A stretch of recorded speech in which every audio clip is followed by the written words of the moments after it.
Islam. Islam. Islam. I rise giving praise to Allah and honors the Prophet Noble Drew Ali. I give honors to my beautiful wife who could not be here tonight because she has to tend to the little ones. I give honors to our guest speakers, Brother Wasar Zil, Grand Sheikh of Temple number 34, and Brother H. Harris Bay, the Grand Governor of Washington, D.C.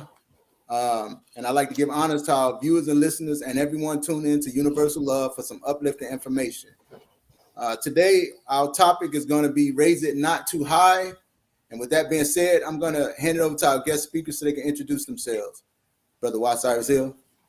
Islam Grand Gov, I'll go after you. All right. Islam, my brother. Islam. First, I give praise to Allah and honor the Prophet Noble Ali. I give honor to each and every one of you. I'm Brother H. Harris Bay, Grand Governor of Washington, D.C. And I'm thankful to be a part of Universal Love. And it's been a beautiful platform. And I pray to Allah that we can share with you something that can help us and yourself to be able to better understand the teachings of the Prophet Noble Ali and to be able to know that you're in the right place and know you're in the right place to work out your life songs. Peace. Peace. Islam. Islam. I am Brother Y. Cyrus Ill. I'm honored to serve as the Grand Sheikh of Brooklyn Temple number 34 here in New York City. I'm happy to be here this evening, and it's a great pleasure. It's a great privilege to be able to represent the Moorish Science Temple of America and be amongst the esteemed members like yourself, Brother Harris Bay and Brother Adams Bay. And I say Islam to all of those that are members of the Moorish Science Temple of America, sympathizers and viewers of the show. Praise Allah. Praise Allah. Praise Allah. And as it was stated earlier in the show, the topic is Raise It Not Too High. And so we just want to share a little bit of information and hopefully help people gain somewhat of an understanding that could possibly help them better through the process of this chapter and in their everyday life. With that being said, I'm going to take a reading from the Holy Quran of the Moorish Science Temple of America, Circle 7, divinely prepared by the noble Prophet Drew Ali, by the guiding of his Father God Allah, the great God of the universe, to redeem man from his sinful and fallen stage of humanity back to the highest plane of life with his Father God Allah. And I'm going to take a reading from chapter 38, Holy Instructions from the Prophet, the Soul of Man, Divine Instructions 1 through 3. The blessing, O man, of thy external part is health, vigor, and proportion. The greatest of these is health. What health is to the body, even that is honesty to the soul. That thou hast a soul is of all knowledge, the most certain of all truths, the most plain unto thee. Be meek, be grateful for it. Seek not to know it perfectly. It is inscrutable. Thinking, understanding, reasoning, willing. Call not these the soul. They are its actions, but they are not its essence. What does this mean to you? And it's open to whoever want to go first. Praise Allah.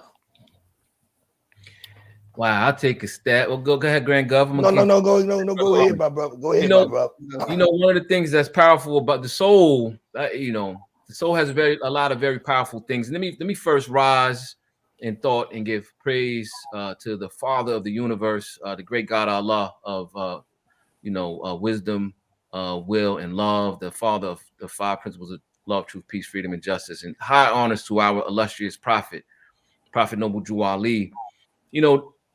There's a system in here. I'm going to save for the next comment this Prophet Noble Drew Ali system. I always like to look at the frame, the overall framework of the Prophet's instructions. But what I will jump to real quick and say, one of them that's really important, one of the aspects, one of the points in the instructions is truth.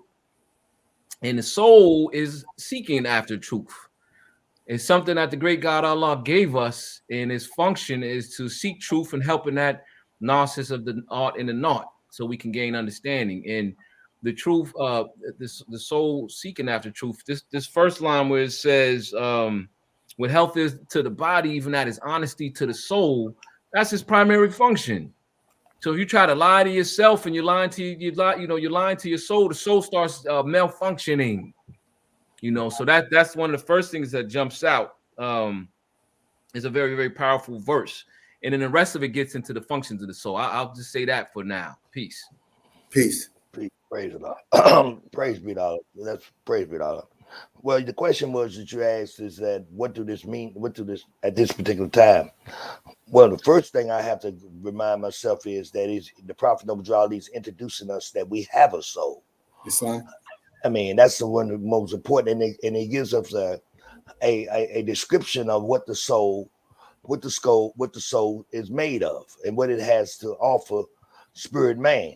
So when it says thou has a soul is of all knowledge, the most certain of all truths, the most plain unto thee. We talk about that instrument, that soul, that instrument. It is as of all knowledge, the most plain unto thee. But the thing that I think about with it, it also lets us know that it be meek, be grateful for it, be humble, be humble for it, because it's a great talent that has been committed to your charge. But you got to be humble. And another thing that it shares with me that jumps out to me, see, our thinking, our understanding, our reasoning, and our willing, call these not the soul, they are its actions. So these are the actions of the soul: thinking, willing, reasoning, understanding. These are its actions, and these actions play a tremendous part for spirit man to be able to show show the strength of Allah made manifest, or show the strength of Allah made manifest, because through these actions, he can prove the possibilities of man by guiding them and directing them to virtue. So the soul plays a major part in man's development and allows him to be able to show, to prove, to by his functions. It's here to allow us to express ourselves. So, but I often think about, but the key is when you ask the question, raise it not too high, we got to control it. We got to get some control over it, because the soul is like a sponge. It goes, it does what it needs to do. It needs to do. He lets us know it's like a sword in the hand of a madman that wanted discretion. If you look, you have to get some control over it. You know how sometimes you be in the neighborhood and you out of somewhere, somebody just hollers out, or they just do something out of the spirit of the moment. You say, wait, but why you do that? Sometimes it's a lot to the soul, and I'm not gonna pretend like I got all the answers. But what I'm learning, it's a very important tool for spirit man to show the strength of Allah made manifest. And it's a very important tool so that we're going to need to be able to direct this course to virtues, because if we don't, it will find its means of finding the truth. It's reason and experience. And all them experiences may not be to your advantage, but it's going to get it. It's not. So you either get control of it, or it'll control you, or it'll guide you to where it want to go. You know, so that's just something to think about. Islam, praise Allah. You got anything else you want to say, Grand Sheikh? I'm gonna let it taper into the topic, because there's a whole lot right there, and I don't want to go too far. I would say that the truth is, sincerity is important. Jesus said the truth will set you free. We're on a straight path to truth. Chapter on insufficiency of knowledge says the way to her is labor. And if we're going to get into deific life, man is on the path of reaching deific life, 3 steps. And it says in that chapter 7, you reach deific life when man is himself the truth. And the soul is just trying to get you there. So if you don't cooperate and you start feeding it lies because you want discretion, you jamming yourself up. Right. Islam. All right. And so I'm gonna take a reading from Divine Instructions from the same chapter, 5 and 6. Search it by its faculties, know it by its virtues. They are more in numbers than the hairs of thy head. The stars of heaven are not to be counted with them. Think not with Arabia that one soul is parted among all men, neither believe that with the sons of Egypt that every man hath many. Know that as thy heart, so also thy soul is one. If one were to raise their soul too high, I read it wrong. If one was to raise their soul too high, why do you think they could be despised? And I actually read the wrong instruction. You want to read those? Read those into the record. Let me go back. 4 and 5. Let me go back to 4 and 5. Raise it not too high that thou be not despised. Be not like unto those who fall by climbing, neither debase it to the sense of brutes, nor be thou like to the horse and the mule in whom there is no understanding. Search it by his faculties, know it by his virtues. They are more in number than the hairs of thy head. The stars of heaven are not to be counted with them. And once again, if one were to raise their soul too high, why do you think they could be despised? Because it could be misled. It could be misled. See, you can raise it too high, and you can be misled to believe that you're at a point in your development and growth that you're really not there. You haven't accomplished it. You haven't earned it. See, you got to remember too. There's another part of us in us. Islam. That is also trying to capture the soul, and it is called our lower self. Our lower self is also trying to capture the thinking, the willing, and the reasoning of the soul. So if you raise it too high, you raise it too high, you can mislead yourself to believe you're something that you're not. And you got to remember, see, now when you think about the lower self trying to capture the soul, what do the lower self have in them? Vanity. Vanity will make you believe that I know more than I know, or I'm more intelligent than I am, or I have this answer, even to a point where sometimes in our development, we can even say to ourselves, I know what the prophet means. Right. I know what the prophet means, but see, you got to be careful with that. At this moment, I have a small understanding of what the prophet means. You always want to bring it down a notch, even if you have a clear conception of it, even if you have a good perspective of it. You don't want to make it feel like you got the answer to something that is divine. You don't want to box yourself in, because he lets us know, finite mind cannot comprehend things that are infinite. So in the process, for you to say, I know what the prophet talking about, or you do you? You see, so that's how these are the challenges that we have with ourselves. Now he give you an understanding. He blesses you with an understanding of it. But don't make it seem like it is the understanding of the verse or the chapter or the divine instruction that he gave you. Stay open for more information. Islam. I would, and that's powerful, Grand Gov, because I believe at the core of this is vanity.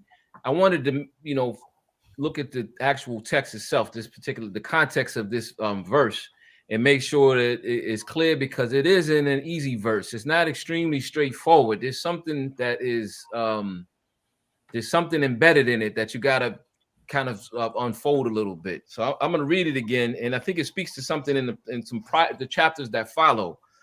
Raise it not too high, right? And you got to wonder what is it? You could say the soul, but I believe there's some things that can also apply to that.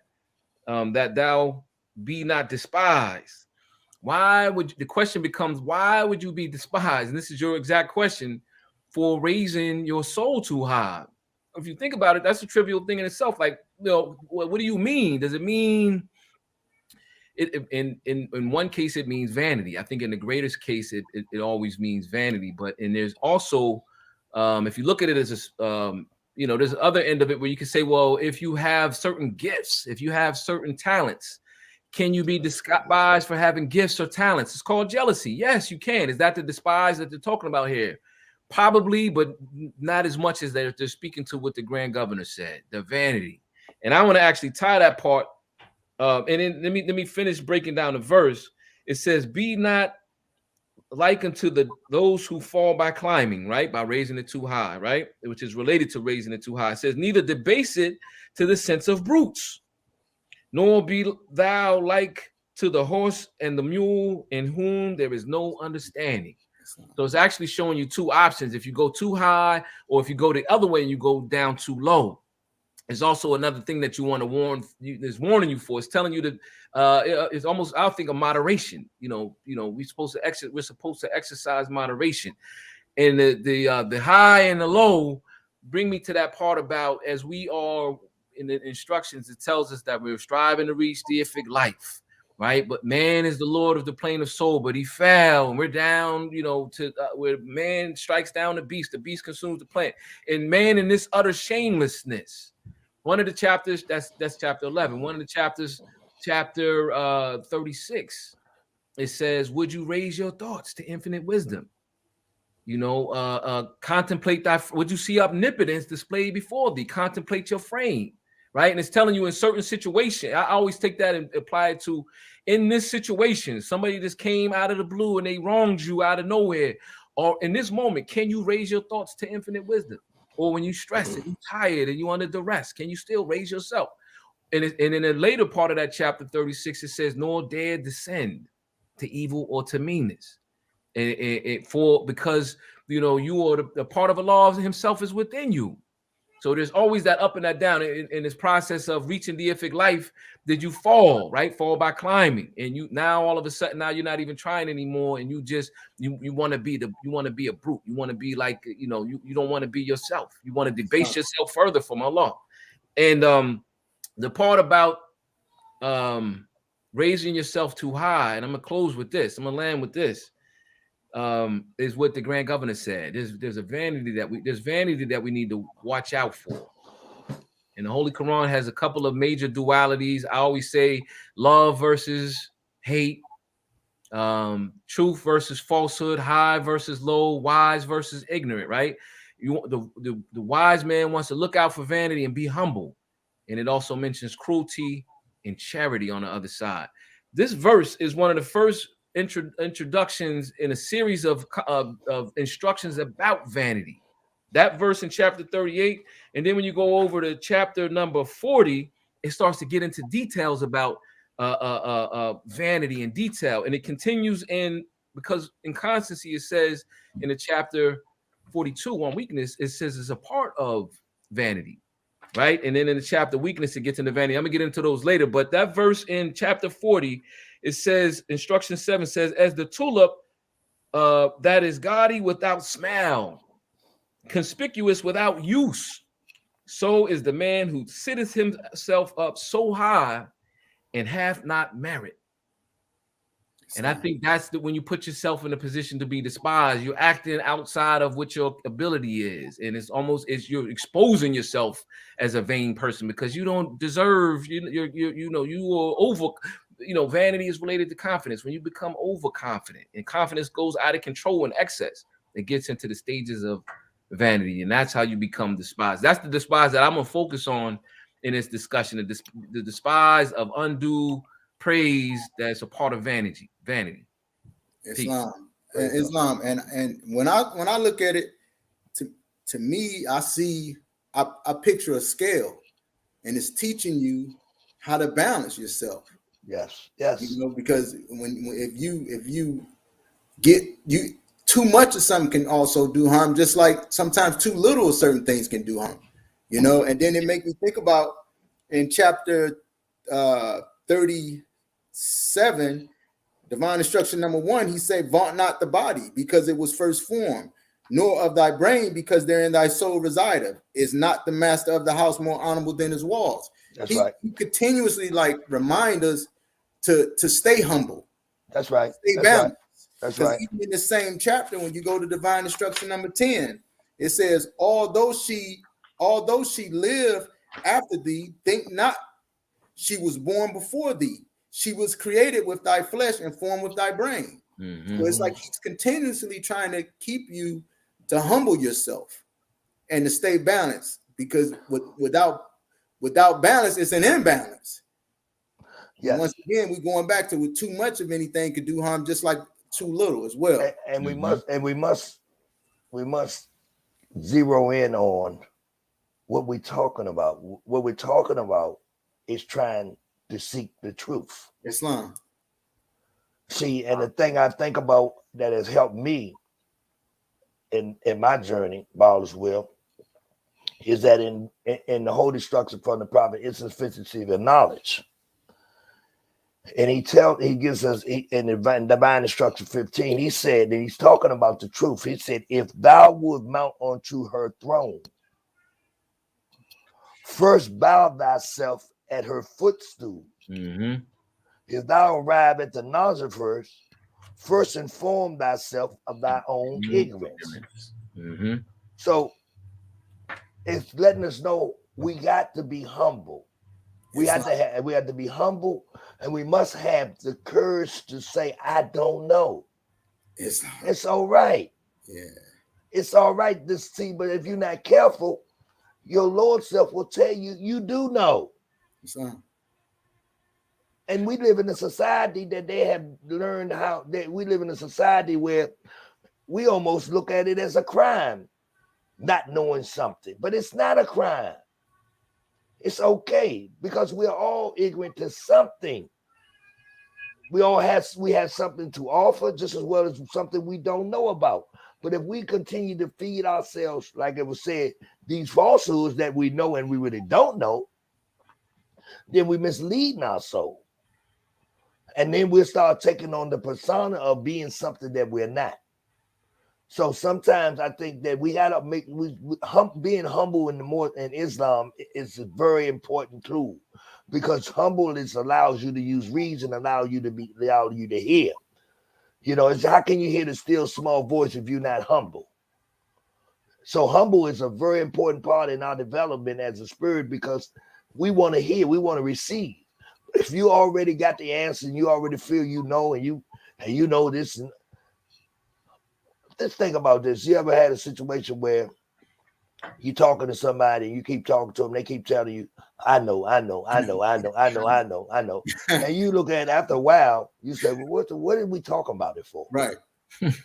What are we having this conversation? You already know. Right. But then when you walk away and you watch certain things that transpire, you say, wow, they don't know. They don't know. So he's teaching us to have courage with ourselves to say, I don't know. I've had people ask me, have you ever read this book? No, I have never read it. Ain't no need me pretending like I read it and I haven't read it. No, I haven't read it. You see what I'm saying? So I think being meek and being grateful for it, but also remember, we're just learning about it. And I think about the word, he says, search it by its faculties. Look, how many of us have took the time to even look at some of the abilities of the soul? It's a great talent. You know, we've heard about the soul in our journey, but no one has ever explained to me about the soul, and to make it as plain as the Prophet Noble Ali has made it. And I need to take time. He's not saying searching by his faculties just to be saying, he's saying it for a reason. But we have to take the time to sit ourselves still to do that. Islam. Peace. And you know, you said something, Brother H. Harris Bay, when you saying that we need to that we need to learn how to say I don't know. And that's something I've been working on of late. Is because that pride get in the way sometimes. Stop right there. What is that pride? What is that pride? That's your lower self. Yes, it's that emptiness. Because that's what Jesus said. He spurned that lower self with all this pride. What is it? Pride. I mean, carnal ambitions and desires. No, he spurned his lower self with all this vain ambition and his pride. His pride, right? Yeah. Go ahead. I just, when you said that word, that caught me. But go ahead. Well, yeah, and I've been like seriously working on that, because you've been conditioned to say, like, I know, like you saying, you get people saying, I know, but then when they walk off, you be like, man, I don't know. So what am I gonna do?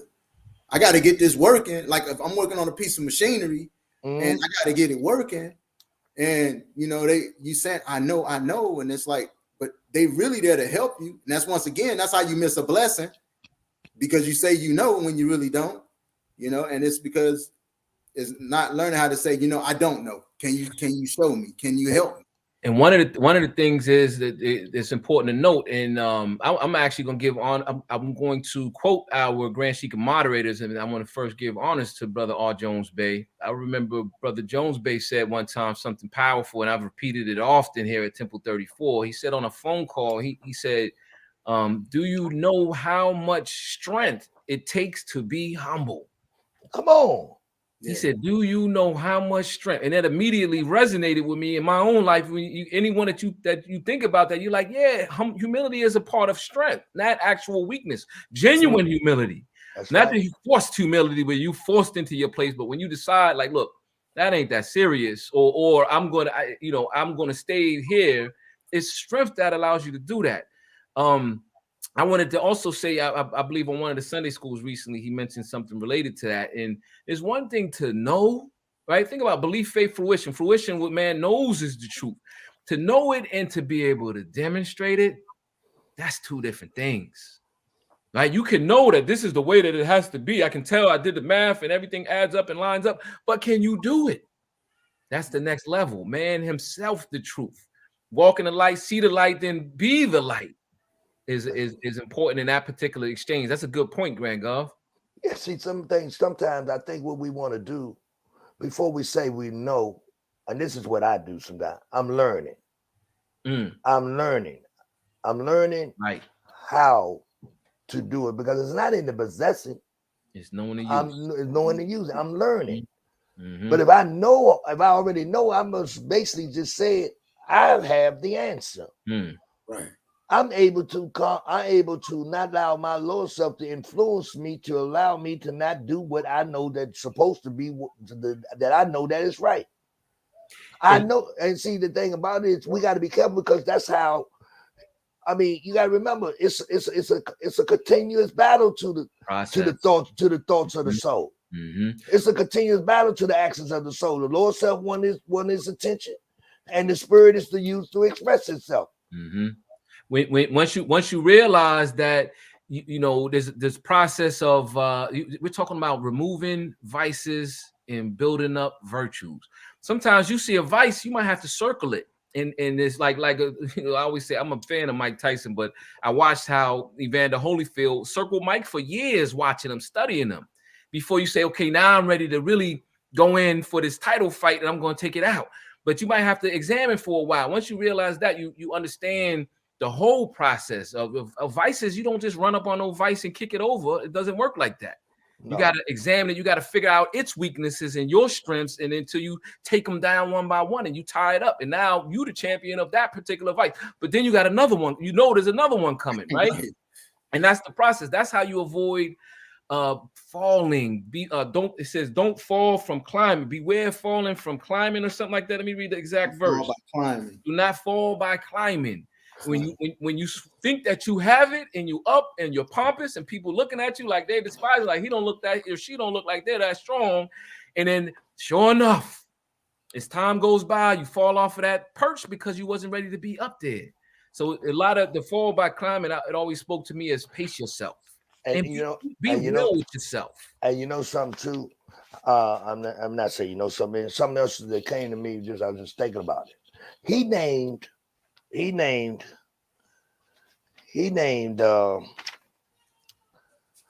1, 2, 3, 4. He named 4 things: thinking, understanding, reason, and willing.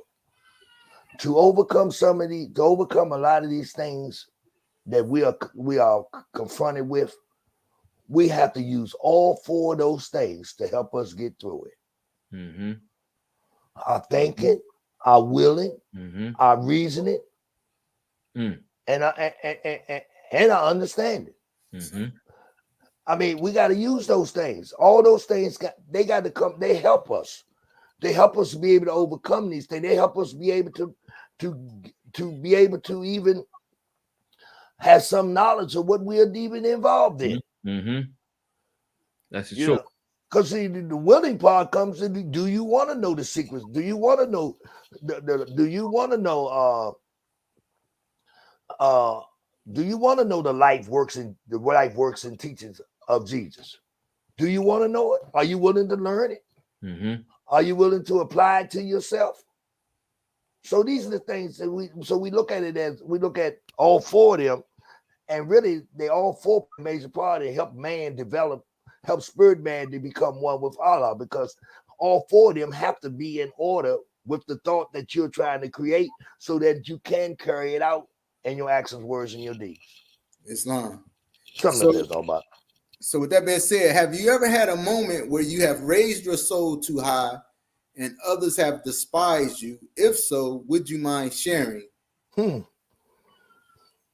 Oh, yeah. I mean, see, sometimes when you raise it too high, you don't even know it because you escape from yourself. You don't even realize you think you're doing you think you know what's best. You don't even realize you escape yourself. You don't even know it. I mean, yes, in our journey, yes, we have done it. We're trying to get better. We probably, well, and in his own way, we still do it. We can be done in many ways. It can be done knowingly, and it can be unsettlingly. See, we can escape from ourselves. We know not why. I mean, so to say, have I done it? Yeah. Am I still doing it? Yeah. Yeah. I don't need to pretend it, because if I don't look, am I trying to get better at it? Yes. Islam. So you gotta just be honest with yourself. Islam. Because you don't know the traps that it does. You don't know you're learning how to overcome the things that prevent you from showing the proof of Allah made manifest. You're trying to get better at it. So to say, no, I ain't never did. No, you doing it now. By saying no, you doing it. I mean, come on, because the day you say you don't do it, then you easily have surrendered to the fact that you don't know you're doing it. Right. So for me, and I can only speak for me, that's where the humbleness come in at. Islam. I don't know. Sometimes I don't even know I'm doing it. That's why reflection is very important. Reflection is the business of man. That's why you go back and you take a look at yourself. Now, do people say, well, you think you know everything? Well, no, I don't know everything. But you got to go back and say, well, why did they say that? Why did they say that? Is it the way I presented it? Is it the way I came off and said it? It's a reason for them saying it now. Is it because they may just not, they just may want to say that. I don't know. But you can't worry about what. Go back and take a look at yourself. Right. I would answer that. That's a good question, and I believe brother Harris Bay just helped me to find one example, because I gave an example yesterday about my art background. Right, I was raised in art. I don't think that's a good example, because that is not the despised from being vain. That's despised because you have a gift. But one of the things I do, Brother Harris Bay just reminded me that I believe Prophet warns us about the red flannel, and talking too much is the foolishness of folly. And I often struggle with trying to say less, whether it be in the temple or wherever, and because I suspect no one's ever had to tell me before, but I suspect I talk too much sometimes. But I wanted to, because other than that, I don't have a great point, because I think that I want to speak to it there's a spectrum, right? I want to take this opportunity when talking about vanity. There's a spectrum, I would say, between -10 and +10 and 0 in the middle of vanity, right? And it starts off with on the far the -10 side is no confidence. You have no confidence in yourself, and you're extremely shy, and people that cringe from any type of attention at all. And then you get a healthy amount of confidence. And 0 is perfectly good confidence, where how you should be, but not. Once you start to get on a positive side, +1 to the other side, that's too much confidence. Whoa, you ever see somebody whoa, now you got to slow down. Your head is swelling and you out of control. That's vanity. And vanity gets to its extremes, and it's interesting when you note that chart, because never confuse being confident for being vain. It's two different things. Confidence is very important, but when it becomes over, it becomes vanity. I was going to say that I believe that I don't know how, I think maybe possibly in a past life, I actually, dealt with this particular test. and either I balanced it, or or maybe I suffer from shyness. Maybe I'm an extreme introvert. Right now, I would say I'm fairly confident person. You know, I have no problem stepping up to the plate when I need to. But I've seen times where I vacillated. Like I do not like speaking in front of large audiences. That's something I noticed when I was in high school, and I stood in front of the Moors one time. I'm like, I can't even breathe right now. Like, what's going on? But in life in general, I believe I don't suffer from vanity. I'm naturally very humble. I actually do not like a lot of accolades. It's, for some reason, it's like scratching on the chalkboard with me, and it's strange. And that's just my makeup. So with that, I like to say that in most cases, I probably don't do things that are what someone that is suffering from vanity would do. But I believe in some places, probably I don't perceive I may. So I don't have a great example, but I wanted to kind of say that about, you know, vanity and confidence in the relationship between the two. See, and I remember you said that, and I respect that, and that's a good point. But even in having confidence, you must always remind yourself of who is due the praise for anything you know. Mm-hmm. That's right. When you start believing that it's you who's doing it without acknowledging his divine gift, the divine gift that he gave you for the understanding of it, then you'll start, if you're not careful, you'll start traveling down the road like it's me doing this. Mm-hmm. But it's only bind through the will of the great. Now, you have put the thought in motion, but he gave you the understanding on how to create it. Mm. Especially if it's something, right? That's right. You know, especially if it's something when it comes to helping someone. I mean, you see, so you're using that good.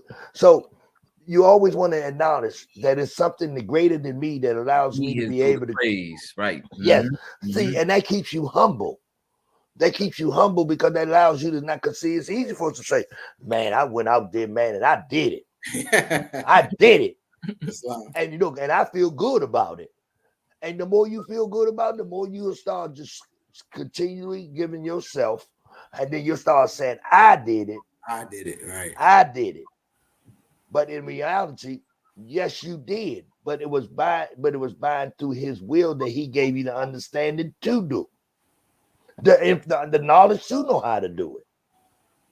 So Allah's always do the praise. Praise and Allah. that's something I'm learning, because it's easy to, man, I know I've done stuff and I said, man, I fixed that thing. I did that. But then I had to catch myself. I said, wow, yeah, I did. But you know what? He helped me with the understanding to show me how to do it. Praise Allah. You always want to keep yourself open to receive. Mm-hmm. Even though he gave you the talent, he gave you a gift. You know, but you always want to open yourself up to receive what he has to offer. That's just my thought. Peace. And so, what is an example of falling by climbing?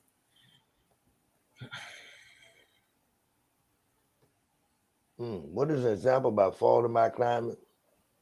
I tell you, I share this with you. When it's time to deliver, when it's time to show that which you say you have in you,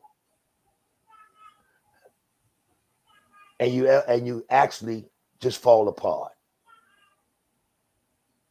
You labor in vain as a righteous man. You have opportunity to show what you projected to be, but then you go totally opposite to the image that you have projected.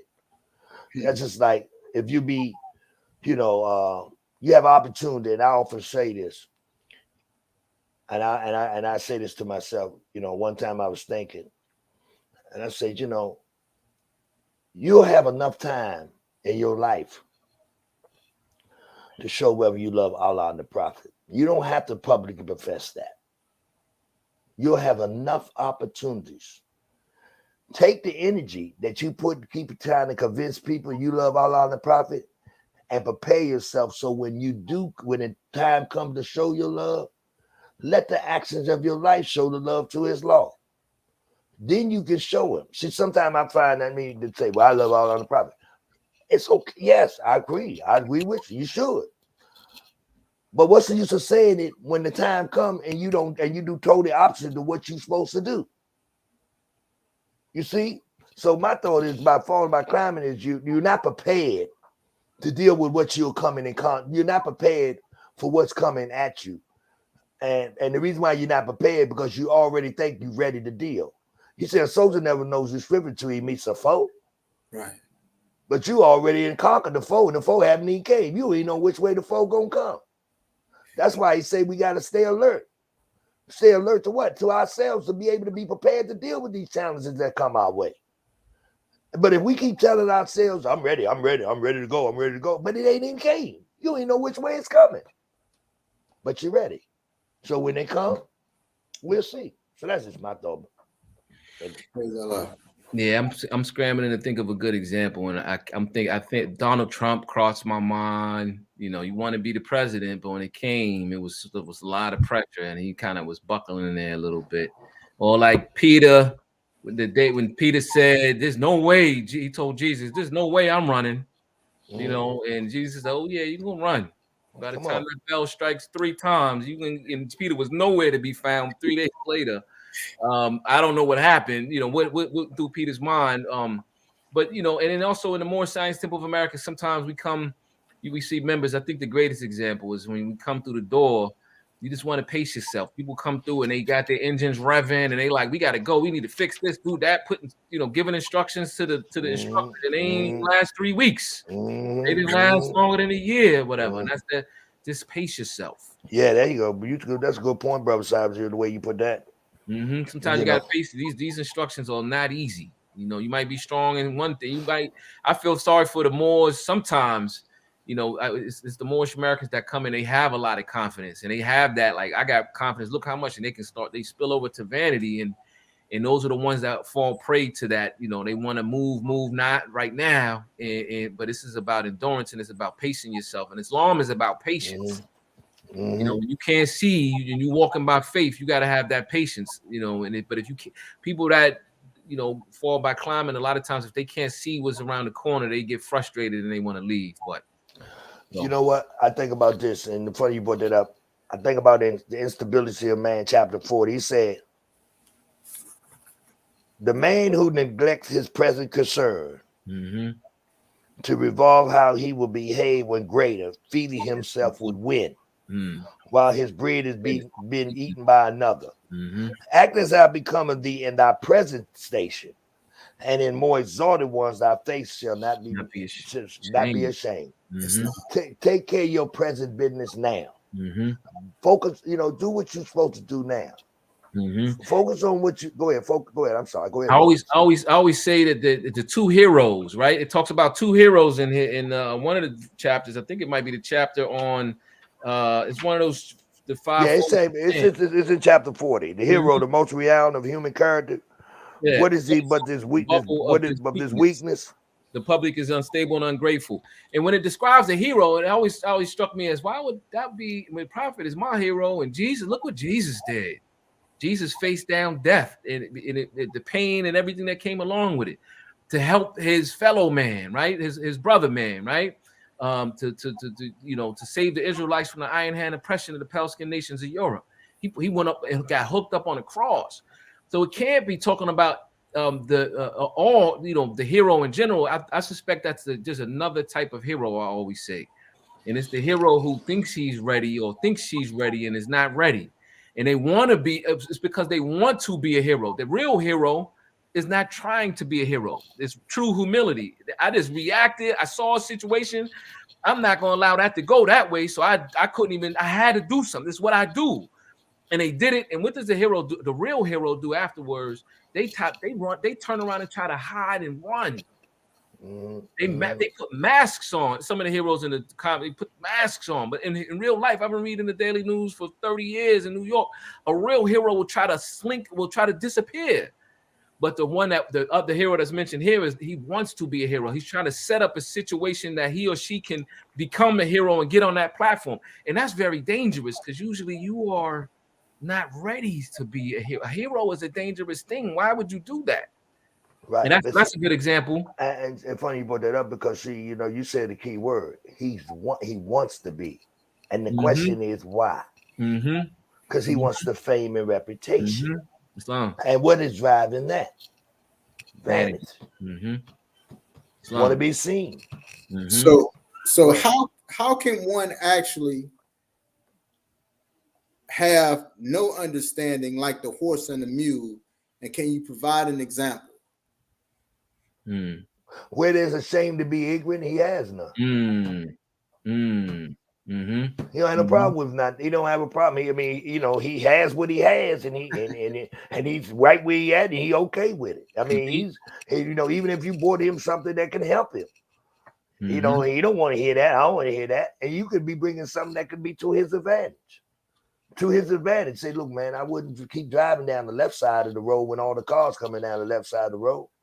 And he just look at you like, what are you talking about, man? I'm all right. It ain't happened. Nothing ain't happened to me all this time.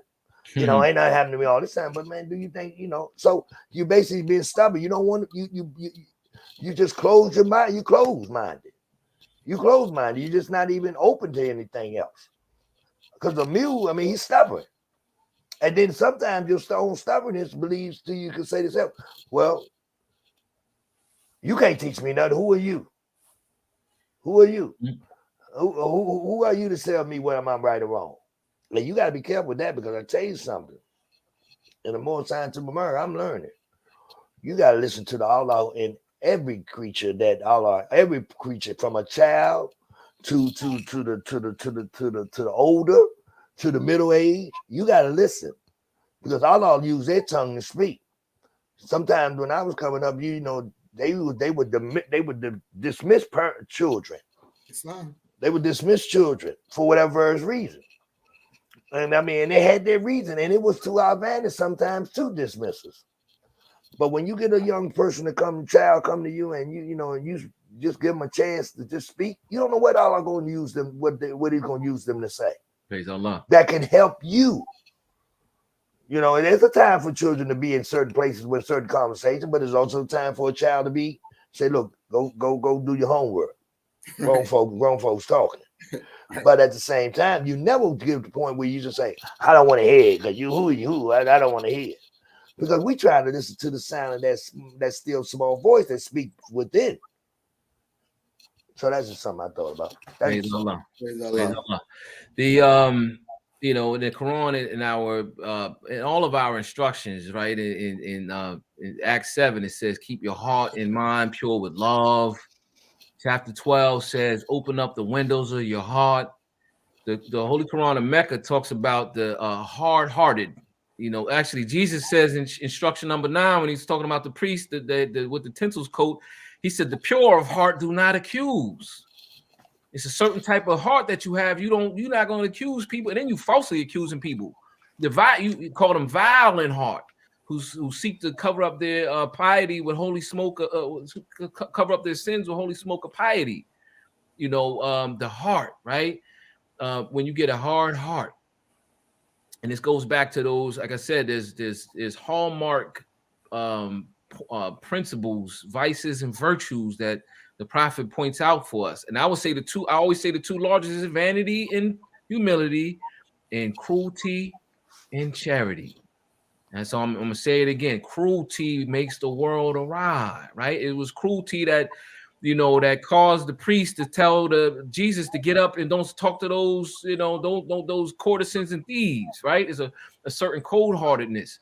And when man and his utter shameless, in order to strike down the beast, you got to have a certain type of heart, a hard heart, a closed, dark heart. And and this is where man, it's not in the Quran, but I always appreciated this thought that man has several stages. In the Quran, it says belief, faith, fruition, or from the 12-step ladder, from obedience to religion. We build ourselves up to deific life, but you can also say that that I always say one of the stages, the lowest stage of man, is to be like the beast.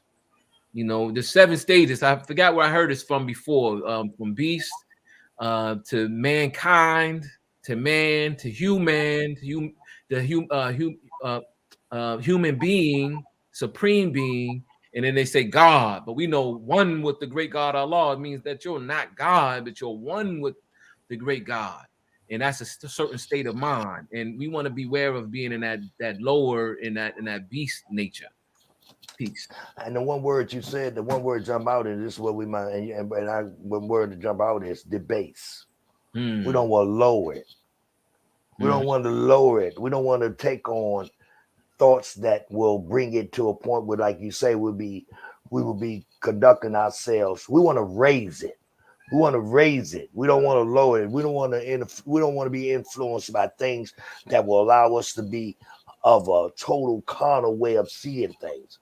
We want to raise it so that we can be above the limit of the pole. See, when you debase it, you lower it.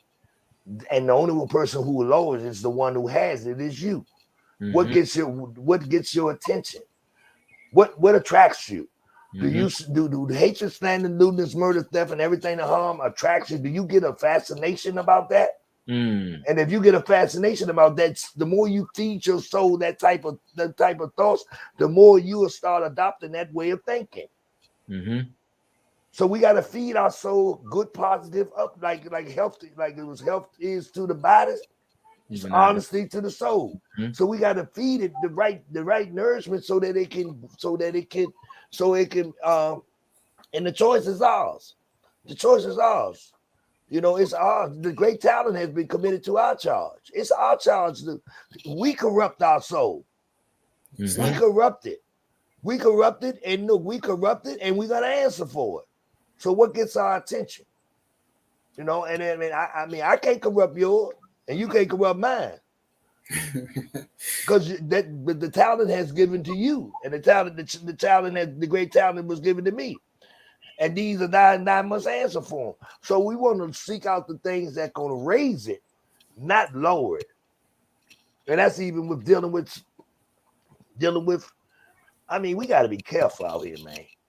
Because there's so many ways that we could be influenced. Come on. So many ways, man. I'm saying, man, we got to really be careful to not be so quick, to be so naive and government to accept things and allow people to put things out and give it the apple to make it look lovely to the eye and not even realize that it is affecting us. It's affecting our way of operating. It's affecting our thinking. It's affecting our soul.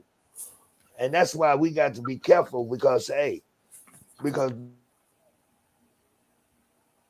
knowledge. So we got to be really careful, man, and be careful what gets our attention. And if there's some of these things that get our attention, and some of these things that get our attention, we also got to have the courage to be willing to cut them off. Cut them off. I mean, Islam. Go ahead. I'm sorry. Yeah, Islam, because it says in Divine Instruction 24, guard her, for she is rash. Come on. Restrain her, for she is irregular. Come on. Regular, for she is outrageous. More subtle is she than water. More flexible than wax. More yielding than air. Come on, man. Is there aught that can bind her? And when you think about like some of those like scenarios he showed you, like you think about water, more supple than water. You can drop a feather on water. A baby spider can touch water and still cause a ripple and distort. But think about this, brother. More yielding. Like, wow. More. Do you hear what they say? He yields to things. Wow. It could be standing right there, and it'll yield if you're not guiding it to falsehood. As long as if it has an impression on it. Islam. Go ahead. I'm sorry. But I want to get to this final question because we're getting a little low on time. And in this final response, you can also give your closing remarks. It'll be greatly appreciated. Where did I go? In regards to the divine instructions we read previously from the holy instructions from the prophet, the soul of man, why do you think that the prophet is letting us know these things? Can I, because I want to tie this to something you said just now, the thought that the Grand Governor of DC just said. You know, the prophet, praise Allah. Let me start by giving honors to my first Grand Sheikh, Sister E. German Bey, and all of the members of the Moorish Science Temple of America. And I give honors to our former Grand Sheikh, Brother W. Condenin Bey. The prophet is giving us these. He gave us 5 foes. The Moors always say these chapters that follow the chapter 39, or the 5 foes, including instability, inconstancy, weakness, misery, and insufficiency of knowledge. And inside of them, you have underlining themes, right? And each one of them, they have something that's underlining, including vanity. Like in instability, you see that vanity plays a major role. In constancy, it tells you about resolution. In weakness, you see that the inability to be content with things. And then it also tells you that decision making is very important to being strong. Misery, it warned you about murder and insincerity. Actually, insincerity and murder mixed together, and then insufficiency of knowledge. And all of these things in combination, these are factors that set up potential scenarios in life. All of the multitude of things that you can go through in your life, which, you know, I always also say that all of the prophets that are in the gospel, in the everlasting gospel that you can read about, the prophets, they have different scenarios that they all went through. When you have a wife, when you have no wife, when you're in prison, when you're enslaved, when you are a ruler, and all of them are examples of how, you know, the things that you may have to deal with in life. And think about each of the prophets; they all have different scenarios. Pulling your family out of the city, watching when your wife or the person that you're with is trying to take you down. You know, your own, you know, whatever it might be, they're in there, and I feel like the prophet is giving us the major factors in a way that we can actually recognize them and face them off and even out these things, so that we don't suffer certain things in life. Like brother Harris Bay was just saying, this can manifest in a multitude of different ways, depending on who you are, where you are, the type of natal chart you have. And that's what I think is so powerful about these instructions, brother Adams Bay, the way that the prophet gave it to us. That raise it not too high, it speaks to a multitude of scenarios. And with that, I'd like to thank you and Sister Adams Bay, and I give honors to you and the beautiful family, including Miracle Creation, Miracle and Unity. Creation and unity. Creation and Unity. And I thank you for having us on the show. Praise Allah. Praise Allah. Praise Allah. Praise Allah. And I'm going to praise Allah. And the question, what was the question, Brother Adams Bay, again? In regards to the divine instructions we read previously, how many from the prophet, the soul of man, why do you think that the prophet is letting us know this? Because the soul is going to play a key. The soul is going to play a key part in us becoming one with our Creator again. The soul is going to play a key part. And the prophet didn't lose. The prophet said, I brought you everything it takes to save a nation. Now take it and save yourself. You're going to need the soul. The soul is going to play a major part. But it's just not having a soul, but also know what its purpose was. Why was it given to you? What was its purpose for? It was allowed the spirit to function. It allowed the spirit to express itself by way of the soul. And his thinking, will, and reason, and understand. Those are the actions. So the soul is a key element of spirit man's development to become one with his Creator again. So yes, the prophet, you know, that's just my portion of understanding at that particular time. But the soul is very important, and that's why it's important that we take the time to study the chapter of the soul, to learn about its functions and its faculties and all the things that the prophet talk about it, and also stay humble with it. But it plays a major part. It's been playing a major part, even unconsciously. It's been playing a major part. You know, because a lot of times we had it. We just didn't know what we had, or didn't understand what we had, and nor did we know how to deal with it.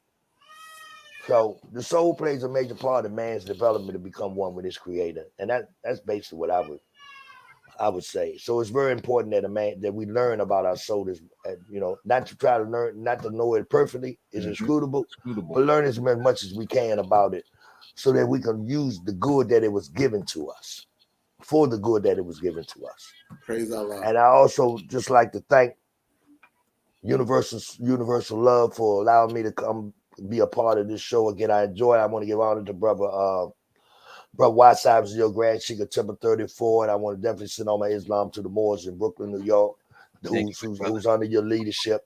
And I thank Brother Adams Bay and his family for allowing me to participate. I enjoyed myself. And the one thing I'd like to say to any of the Moors, like to share with the Moors, is that more we in the right place. We're gonna need the teaching of the prophet to get through the midst of this, to get through this mad human drama. Islam. Because it's going to show us how to do it in a righteous way. And that's the most important thing, a righteous way. And we don't have to be followers. We can be leaders. We can be leaders in a righteous way. So we're going to need guidance. And the teaching of the prophet is right. The prophet said, if I'm not right, the temple's not right. And before I go, Brother Adams Bay, where do Ali lead me? Oh, excuse me, I'll stop it. Praise Allah. See, and I brother, got and Brother Wasai Azil, do you want to say anything about your business ventures? If you want to put that out there real quick. I need to do another article on where I'm at. I still got the business going. We had funding issues in 2019 and took a pit stop, but you can purchase products and support us at GizaOlympias.com. We still in business. Praise Allah. Allah willing, I have some news in a few weeks. All right, praise Allah. And once again, I like to rise and thought, giving praise to Allah and honors the Prophet Noble Drew Ali. I give honors to my beautiful wife, my beautiful brothers here, Brother Y. Cyrus here, Brother H. Harris Bay. I give honors to our viewers, listeners, and everyone who tuned in to Universal Love for some uplifting information. I hope you all came and received some nourishment and got something that can get you through the next couple hours, or even tomorrow, or the rest of the week, or the rest of this year. And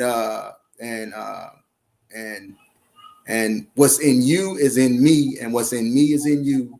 And if we could focus on aligning each other, we can accomplish some mighty things. Peace. Peace and love, Moors.